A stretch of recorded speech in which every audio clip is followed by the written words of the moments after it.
Hi to whoever's watching, this is the Budget Baby and this is my first ever video.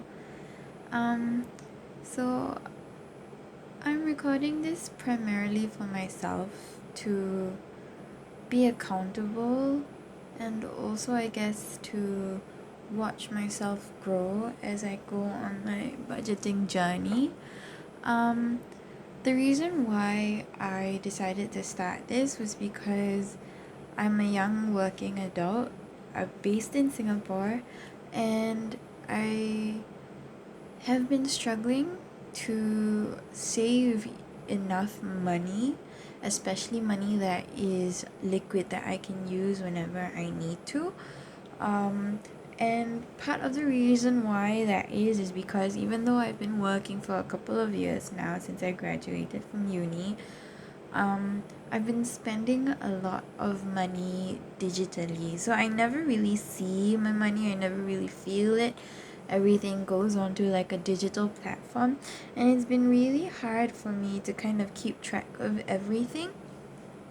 So I decided this month, um, July 2021, that I would start, being more conscious and being more intentional about how I spend my money.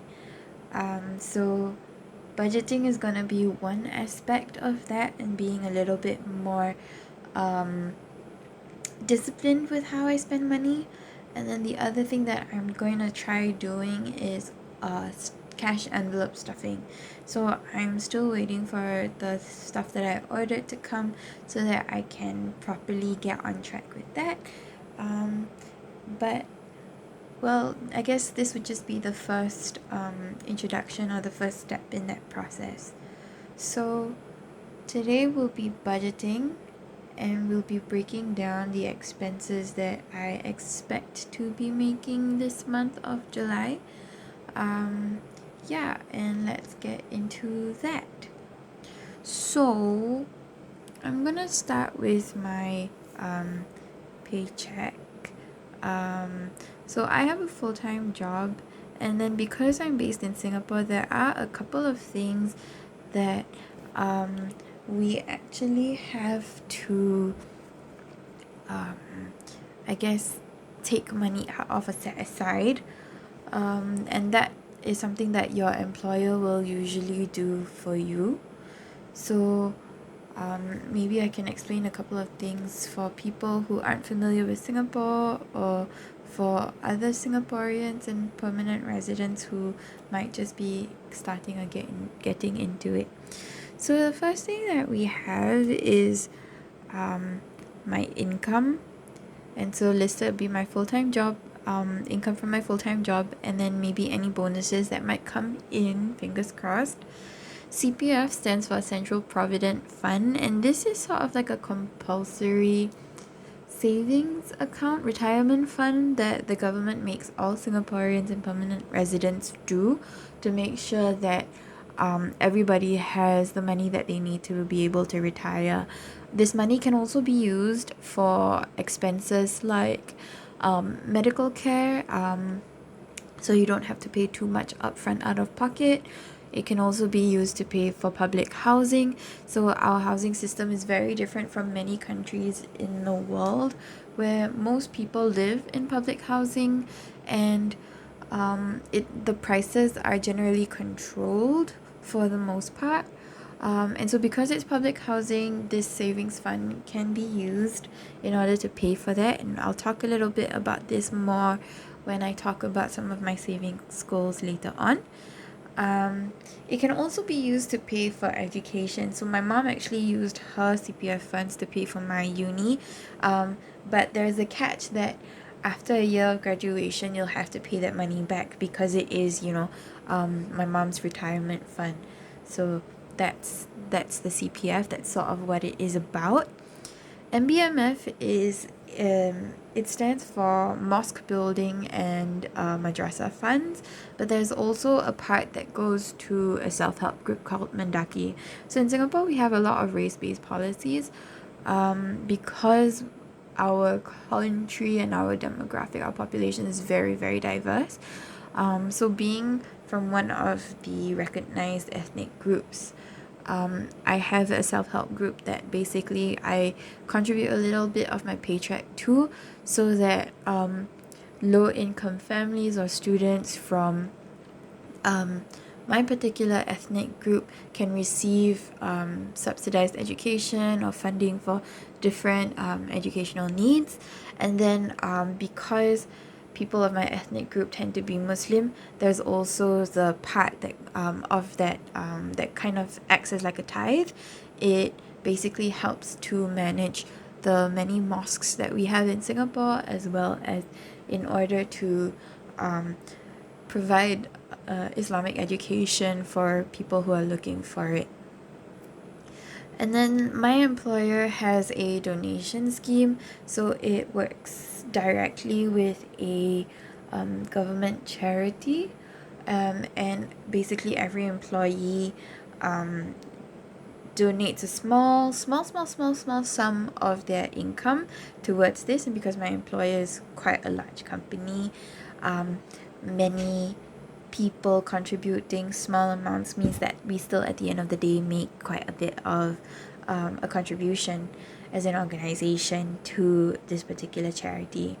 So I'm gonna go ahead and fill up just very rough figures for this. So in terms of my full-time job, I get about $3,500 a month. In terms of a bonus, I'm not expecting one this month. For CPF, that's usually, depending on how old you are, there's a set percentage. So mine every month is $700. Under my MBMF for my self-help group, I pay $15. And this is based on like the income bracket that you're in. So because I'm in the mid 3,000s, I donate $15 each month. And then for the employer donation scheme, I only donate $3, and this is a set amount by the organization that I work for. I could increase it, I could decrease it, but there's a lot of paperwork in that, and I don't know if I have the energy to navigate. So going through all of this, if I were to take my income, my monthly income, minus everything else, it would go to $2,782 each month. And for this month in particular, that's how much I expect to be getting. But I've already received my paycheck, so how much I actually received is the base of $3,500, but I also got a nice little mid-year bonus of $1,050. So because I got a little bit more money this month, a percentage of my bonus will also go into my CPF, and so this month I put in $910, and then so too does my self-help group contribution, because it is tied to the income bracket for the month. And so because my income is a lot more this month, I put in $19.50. And then the employer donation scheme amount doesn't change at all. So in terms of the so-called disposable income that I have this month, I actually get $3,617.50. Yeah. So that's how much I'm actually working with. Now I'm going to move over to fill in the bills portion that I have. So in terms of my bills, I have 4 bills that are constant each month. So the first is personal training. Because I work very sedentary office job for the most part, I don't move a lot, and I'm also, growing up, I wasn't the most active. So doing personal training has sort of helped me kind of get more active, become stronger, become a lot fitter. I used to work out quite a bit when I was in uni, but that was like years ago. And so not having access to a gym that's free like I used to has certainly done a number on my body, and so personal training is helping me get back on track in terms of my health goals. um, I also have a stretch and sports massage because um, being sedentary actually does affect your body more than you think it does. The other thing also is when I was younger, I was involved in drama as a school club, and part of that meant that we also had to learn how to dance. And I got a couple of old injuries from my time in drama because of all of the dancing. I'm quite clumsy, so there it goes. So the stretch and sports massage kind of helps with my mobility and my flexibility, and kind of relieving the pain that comes because of my very sedentary life, or my sedentary work rather. It also helps to kind of relieve, any muscle aches and things that come from personal training, since I do quite a bit of like weightlifting and HIIT and things like that basically. um, NTUC income membership fee for Singaporeans, it's a clear sign that I'm an auntie, I'm an oldie, but basically it's a membership for Singapore's only trade union. So there are lots of benefits that come with this membership. The first being that they have a supermarket chain that is very affordable, and you get basically rebates on purchases that you make when you go to those supermarkets. Another thing is also that like they offer quite a bit of like um, job support, professional support. So if, for example, you are trying to get a new job and you don't quite know what are the skills that you need to have, they can give you sort of like advice on that. There are also lots of different workshops that you can sign up for a smaller fee in order to be able to improve your skills or build up relevant skills for whichever job or industry you're going to go into next. So they do a lot of these reskilling programs, and then there are also lots of like vouchers and coupons and things that you can get because they are the only union in Singapore that is recognized. You basically have lots of companies that work with them as well and offer lots of perks and things. So that's what I have. And then the last bill that I pay every month would be my taxes. So in Singapore, taxes are a little bit different. I know in most countries you sort of pay a sum up front at the end of the year after you filed your taxes, and you kind of come up with the number. But in Singapore, most companies actually file directly with the government for you. So the government will basically ask you to check that the information that you filed is true, or if you're self-employed, then you can upload your relevant documents, or if you're changing jobs and they don't have the information that they need, then you go up and then you make those amendments when necessary.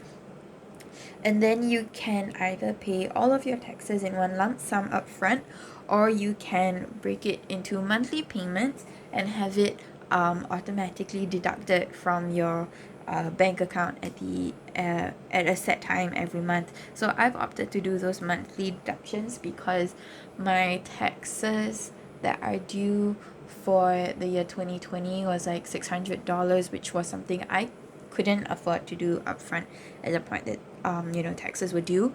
So splitting it up actually makes it a lot more manageable for me, and I actually do love paying my taxes because it's something that I see as helping many other people. And our government is, for the most part, corruption free. I shouldn't have said for the most part. It is corruption free, very transparent in a lot of things. So I feel happy paying my taxes because I see it translating directly into the quality of life that I actually get to enjoy here. So that's it. Those are my 4 bills that I pay every month.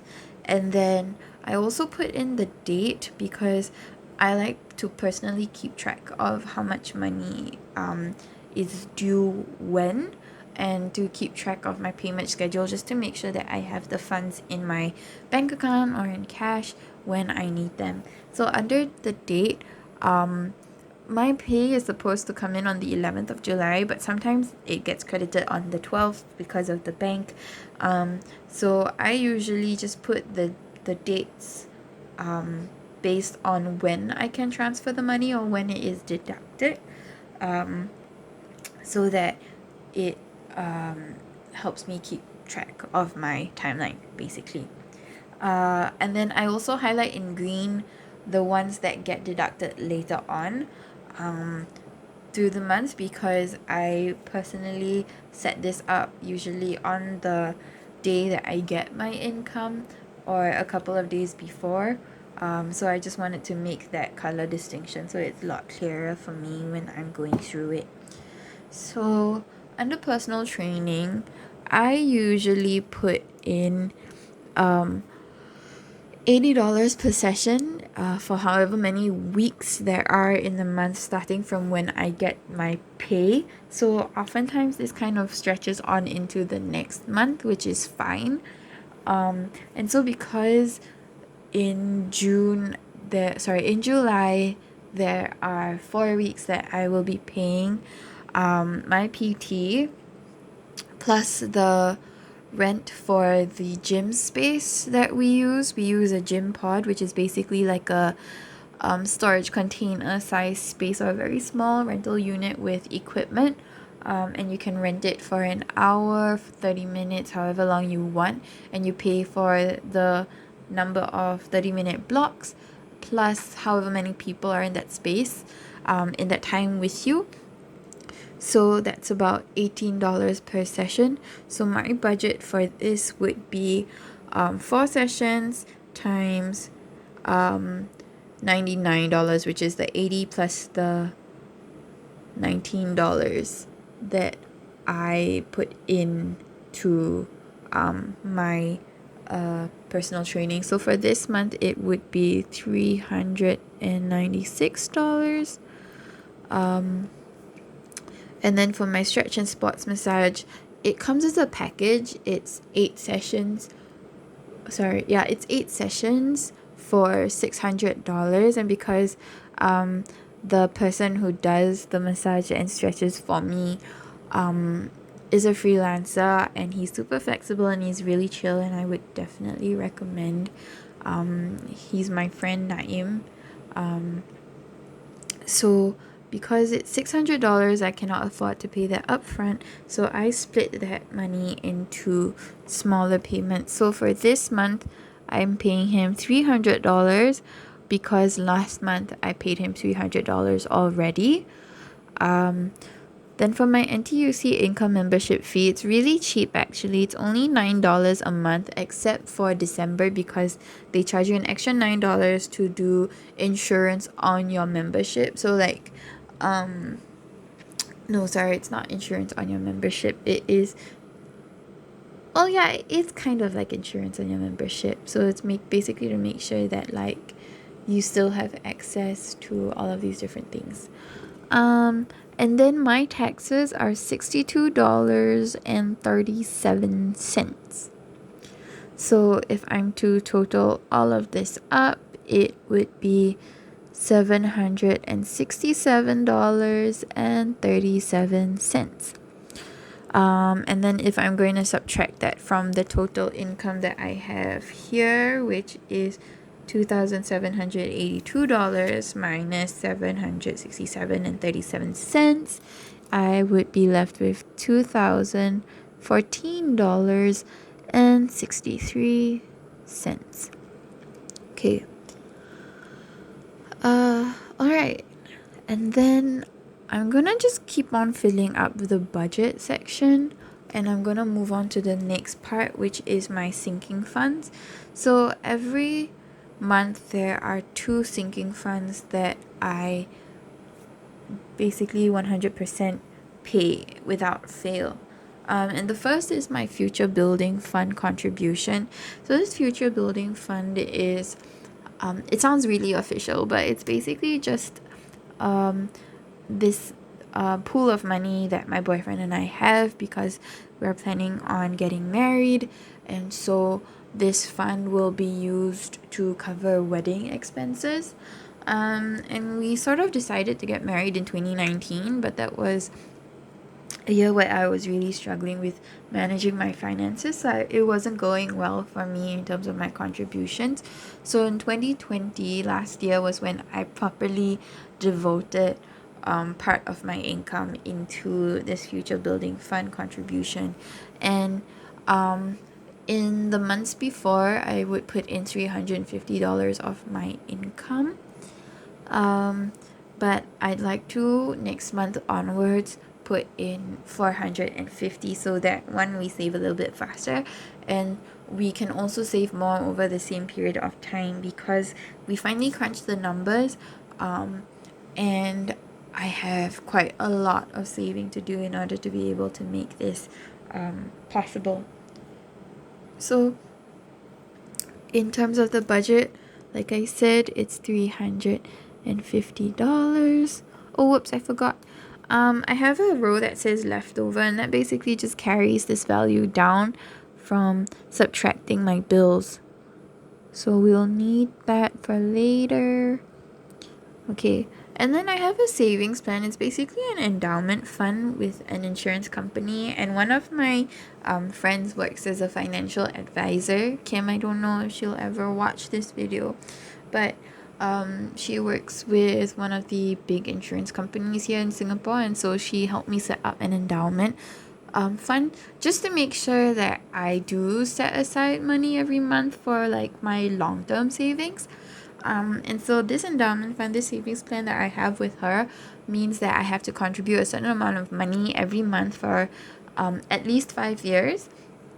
And then I can set the duration for how long I want to contribute, and then also for how long I want to let my money sit there and grow. So basically, all of this money will sort of be used to by the company to invest, and then I get returns and things like that. So every month I put in $360.34. And my period for putting in that money is 5 years, and then I'll let it sit in there for another 5 years. And throughout this whole time, I'm not going to be touching the money. I'll only get it in the year 2030 when I turn 36. Oh my god, yeah, when I turn 36. So that's how much I put in. And then there's a blank here for whatever other things that I want to put money into. So for this month, because it's July, we have Eid. For Muslims, we would say this is Eidul Adha? Yeah. Sorry. Because in my native language, we would just call it Hari Raya Haji. So the sinking fund that I'm taking this money from, which is called Celebrations. And then I'm just gonna put Hari Raya Haji in parentheses so I know which celebration it is. Sorry, my handwriting looks really janky, but I've never had the neatest handwriting, so bear with me. Yeah, and the date that I would pay this money would be the 12th of July.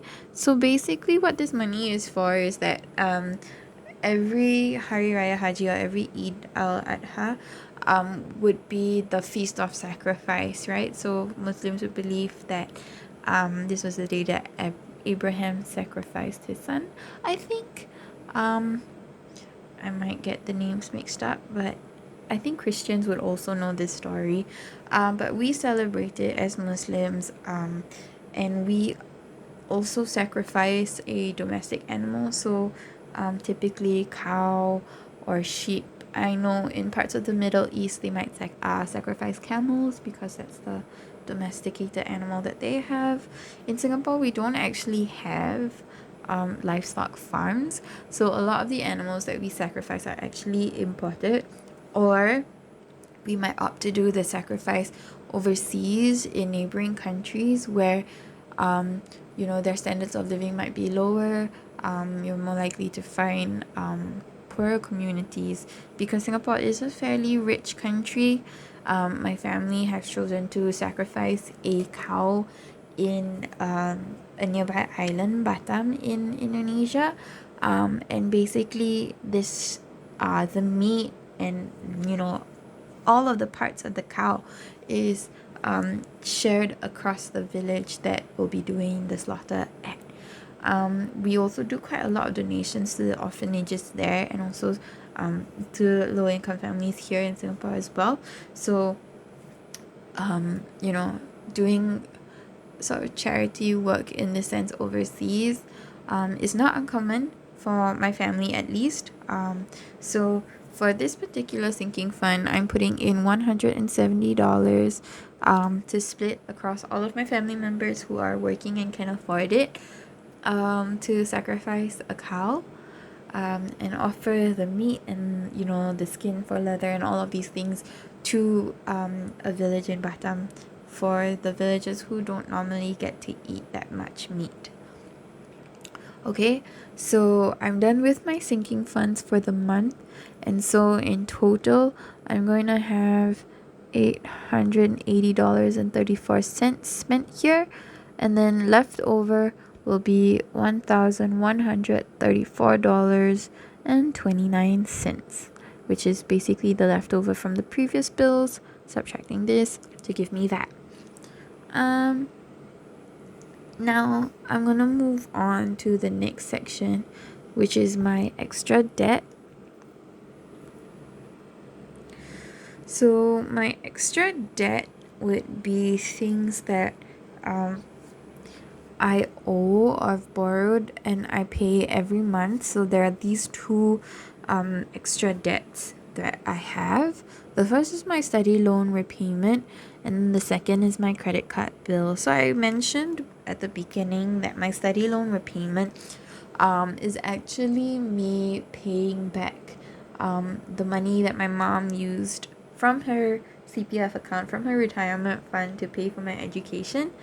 And I've been paying it since 2018, and at the rate I'm going with interest and everything, I am set to pay it off by January 2027, which is still a long time away.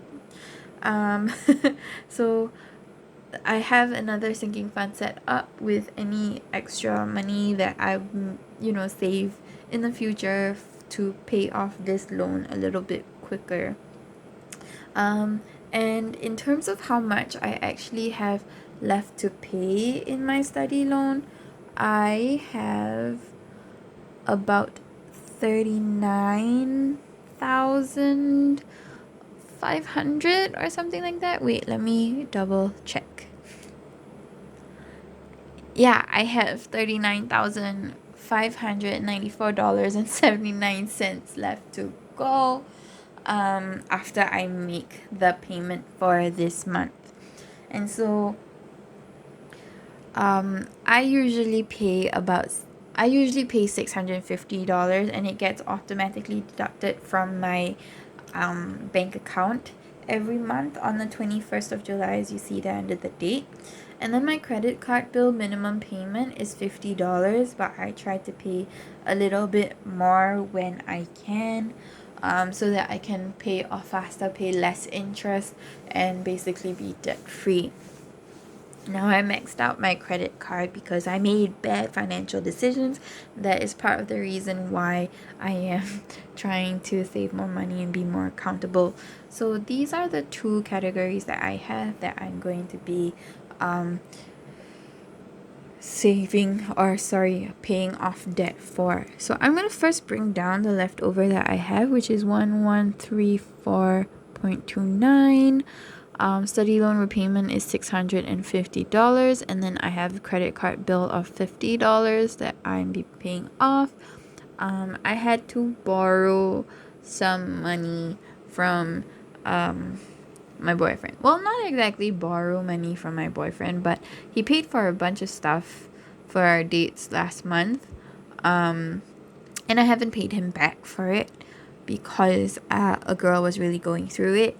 So I'm paying off my debt to Boo. And this is going to be paid on the 12th of July to him directly. I messed up the formatting. Please forgive me. And that was $104.39, a very specific number. So in terms of the extra debt total, that is $804.39, which leaves me with a leftover amount of $329.90. What a giant amount of money. Okay, I have this section here, extra income minus bonuses. So this is for any like cash gifts people make, or if, for example, cash gifts that people give me, or if I happen to help a friend out and they give me money or whatever, then that goes in there.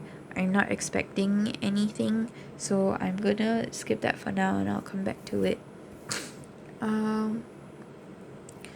And then, okay, so let's go into envelopes. So this is a new category because I'm trying cash stuffing for the first time this month.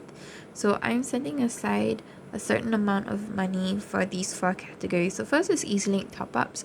So if you're a Singaporean or you've lived in Singapore, you know that EasyLink is like our public transport card. It's like the Metro card for the subway, or the Oyster card if you live in London, like I did for a couple of months. So I've got my EasyLink top-ups, and then I have meals out, and this is just for like meals with friends, or if I have to go to work and then I have to eat lunch, then that's what I'll be paying for. And then I have dates with me in terms of meals, and then dates with activities. So my boyfriend and I, we go out to eat like twice a week, but we don't usually do stuff like activities. We might watch a movie at most, just because we're both working adults and it's hard to find time to do things, and also because we're both saving up for our shares of the wedding. We're trying to cut costs, so we're trying to do more affordable or free things like going on hikes and things like that. So yeah, those are the 4 envelopes that I have for casual monthly spending. So I'm gonna fill in my leftover under budget, which is $329.90. Under EasyLink top-ups, I usually put in $80. Meals out this month is getting $50. I'm not anticipating going out too much, also because COVID has kind of affected the number of people that can dine out together, so I'm not meeting that many friends anyway. For dates, I set aside $120 for meals, so that's about $30 a week. And then for date activities, it's $80, which is about $20 a week. So my envelope total is $330, which I know is 10 cents more than what I have left over. It's going into the negatives, but I do have a coin jar, so I'm just going to give myself that extra 10 cents. So I'm going to be honest, and under leftover, I'm going to put negative 10 cents, but I know that I have this 10 cents that I can use in order to offset that. Okay? All right.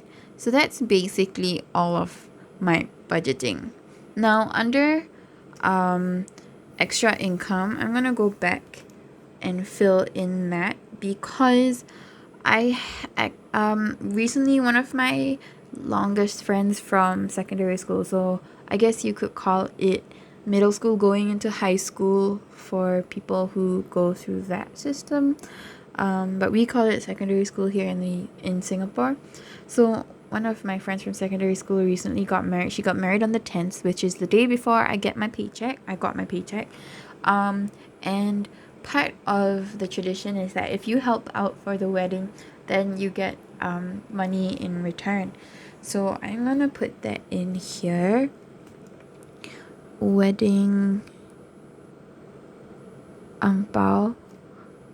If you are Singaporean or if you're Chinese, you'll know what an ang pao is. It's basically just a money packet.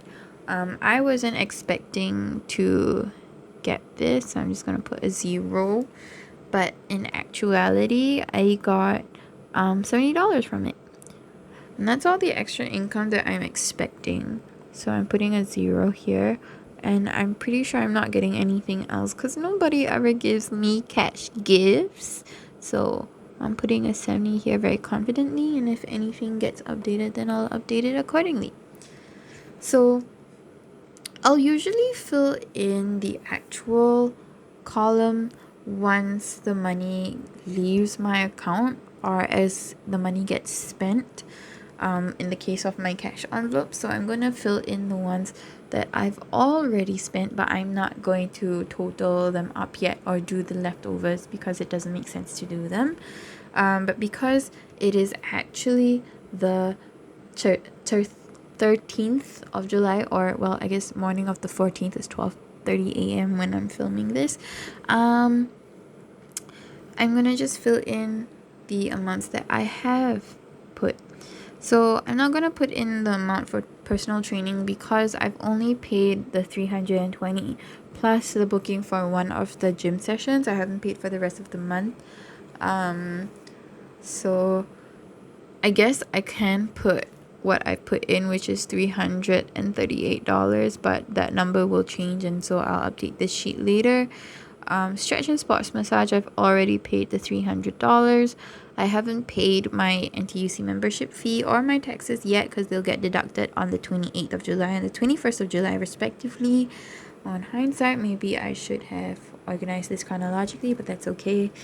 Under sinking funds, I've already transferred my $350. I'm waiting for my savings plan contribution to be deducted on the 15th.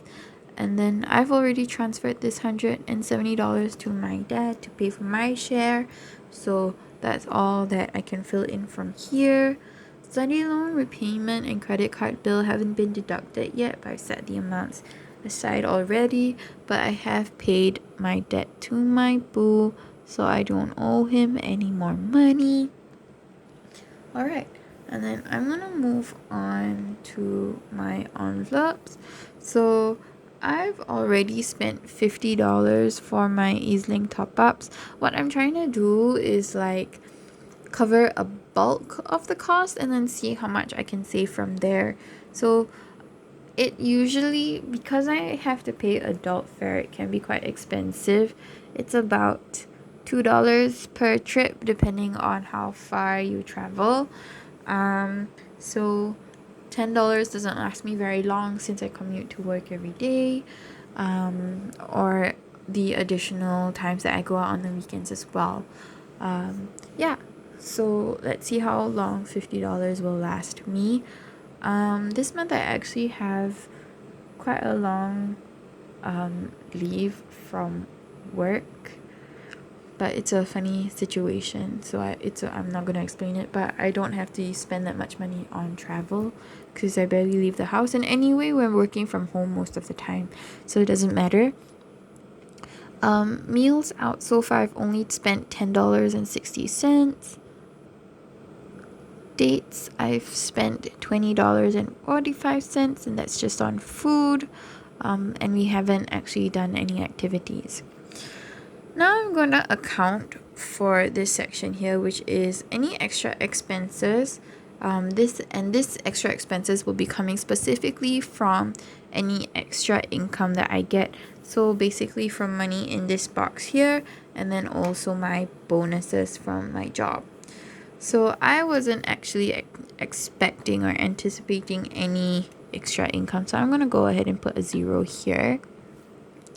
But in actuality, I got a total of $905.50 extra, adding the difference between my actual total income and then my anticipated total income, and that's $835.50 plus $70 that I got from my friend's wedding. and that gives me $905.50.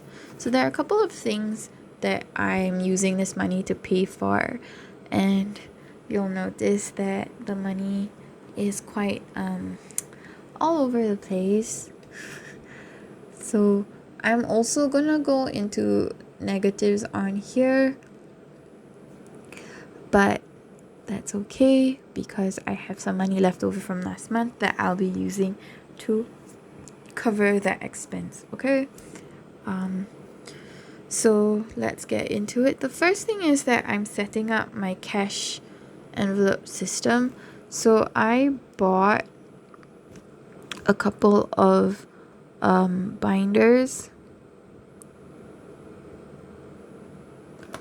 plus cash envelopes.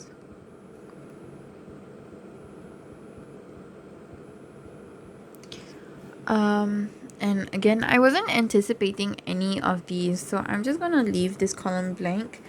But let me go ahead and calculate really quickly how much I spent on my binders. I actually got quite a bit of things. So I had already ordered a full binder and cash envelope system, and that cost me $13.61 with shipping. I also ordered an extra binder for my sinking funds, which are high priority, and that cost me $7.20 with shipping. I also got myself another binder for cash, like actual envelopes that I used, because I needed a temporary one. So I didn't see a point in like getting new cash envelopes for those, since I already used physical envelopes. So I'm just going to punch holes in them and then put them in a binder, so that it's easy for me to flip through them and I don't waste any of my resources. The binder that I was talking about before that only cost me $7.20 is for other sinking funds that I didn't have enough envelopes for. Okay, and then I also got myself some markers because I set up like a tracker form to put into my cash envelope so that I can track how much I actually used. And so from that, I spent a total of $33.50. I also paid back some money that I borrowed from my own personal savings. I was supposed to pay these back in August and September in smaller funds, but I managed to get, because I got my extra income, I'm just gonna clear that debt so I don't owe myself anything, and then I can just focus on saving more next month and the month after that. I put in more for my future building fund because I did mention that I wanted to bring the monthly contribution up to $450 from next month onwards, but since I have this extra income, I can do it now, and so that's getting an extra $100. I also am trying to clear my credit card bill as fast as possible, so I'm putting in an extra $200. I also have another friend's wedding coming up, so under celebrations, in that sinking fund, I have wedding with my friend's initial Y, and she is getting $140 from this, and then I'm gonna top it up with $60 over the next couple of months. Her wedding is in October, so I still have some time. And then I had a friend's birthday, and I have a sinking fund set up for that. Under birthdays, I'm gonna put my friend's initial, and we split her gift. We got her a bunch of different cakes to try and sample, so it was like a gift box, and we split it across 5 people. So my share was only $7.10, which is nice. And she loved it, by the way. She really enjoyed the different like brownies and cakes and things that were in that set. Yeah. So then I'm going to go into my engagement sinking fund. So we call ourselves the kids, me and my boyfriend, because clearly my real name isn't the budget baby.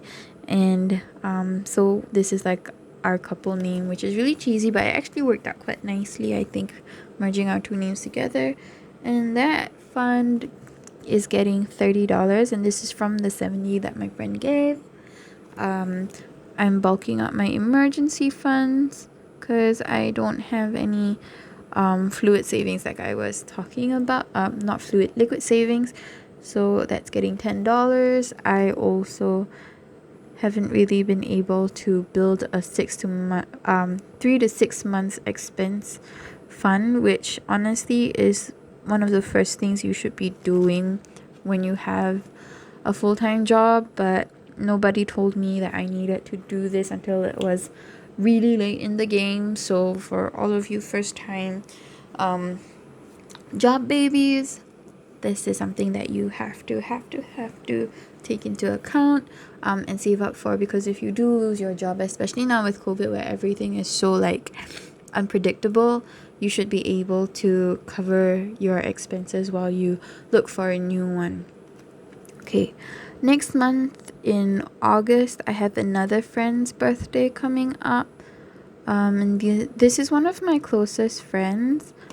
I love her to death. And she's so sweet, and she always buys gifts. That's like her love language. I'm not a big gift giver, but like because I love her so much, I'm trying to get her a present. And she used to live in Japan, so she's very recently moved back to Singapore, and she's still adjusting, so she's been having a rough time trying to adjust to that. So I really do want to show her some extra love this month. So I'm trying to save up $30 to get her a cake and some flowers. We'll see. So it's getting $10 from me this month, and then because her birthday is after I get my next paycheck, I'm gonna put that in my budget for next month in August. Okay, so that's $10 for my friend's birthday. I also have to pay a subscription. This, I think, is my Netflix subscription. I share this with a friend. I share this with 3 other friends. So we got a family account, and because my friend is Malaysian, it's actually a lot cheaper on his account, on his card, and with his address. And we just split that. Yeah. So I pay $53.20 a year, and then I know I'm Muslim, but my parents sent me to a mission school, which is kind of funny.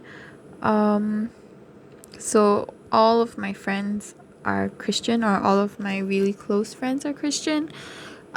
So I celebrate Christmas with them too, and we, have good food, and we give each other presents. So I'm trying to save some money for all of those festivities.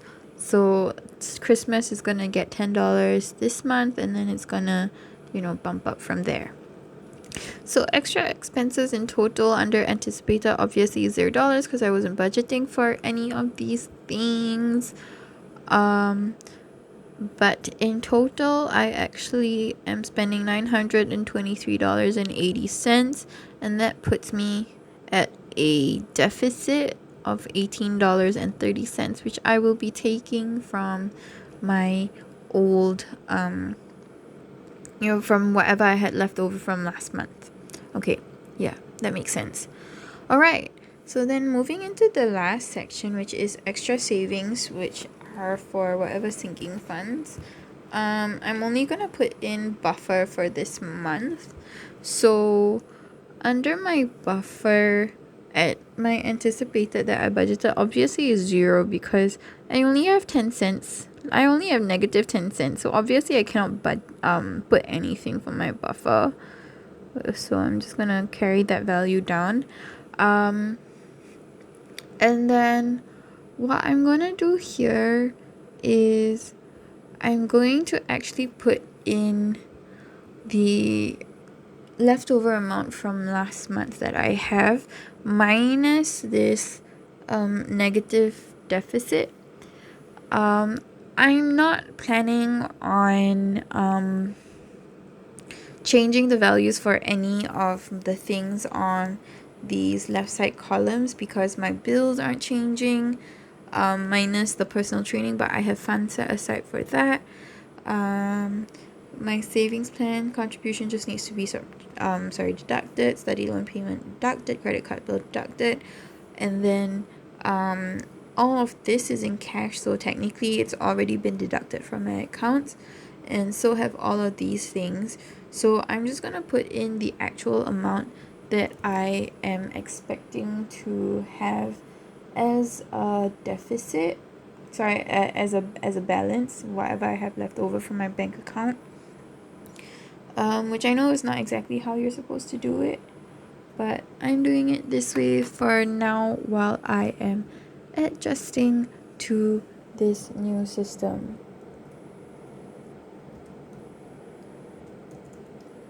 Okay, so that gives me a leftover budget of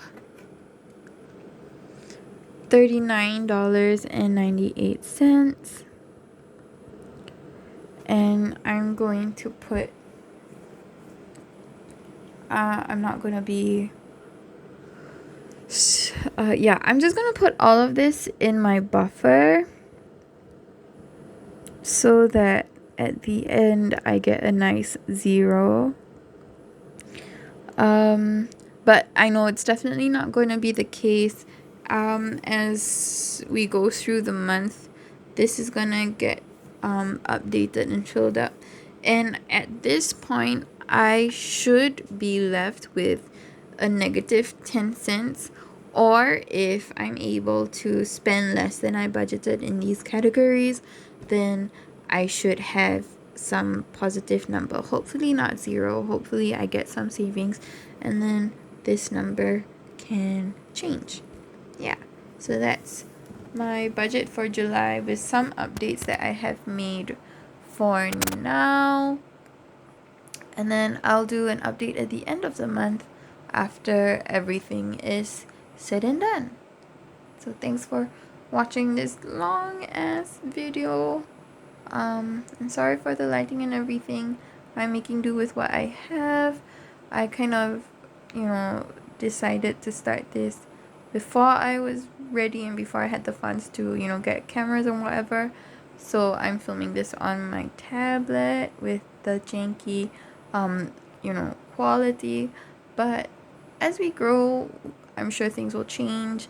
And as I have more savings left up, maybe I'll invest some of that into getting like a proper setup and everything too. So yeah, thanks for watching.